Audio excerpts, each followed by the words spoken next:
আমাকে একটা Brazilian juice বানাই দেন। জি ভাই, এখনই দিচ্ছি, 1 মিনিটের ভিতর দিব। প্রথমে নিয়ে নিলাম হলুদ কালারের 2টা লেবু, পরে নেব হলুদ কালারের মালটা। আপনারা দেখতে পাচ্ছেন ভাই ব্রাজিলিয়ান জুস বানাবে, এজন্য হলুদ কালারের মালটা কাটতেছে আর হলুদ কালারের লেবু নিছে। ভাই আপনি এটা শিখছেন কোত্থেকে?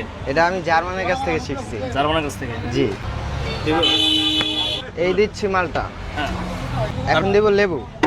আচ্ছা, লেবু থেকে হচ্ছে রস বের করতেছেন। জি। 3টা ইয়েলো কালারের লেবু দিচ্ছে। ভাই এখন এই শরবত খাওয়ার পরে ব্রাজিলিয়ানদের কলিজা ঠান্ডা হবে তো? অবশ্যই। এখন মেইন পয়েন্টে আসি, এটা হচ্ছে 7 আপ। এখন দিব 7 আপ, এটা ব্রাজিলের প্রিয় খাবার। তারপর দিয়ে দিব একটু আইস, দিব আবার দিব। সবই দিলেন? জি পুরো 7 গোল, সরি পুরো আইসি বানাতে দিলেন? জি জি। এই হয়ে গেল ব্রাজিলের জুস।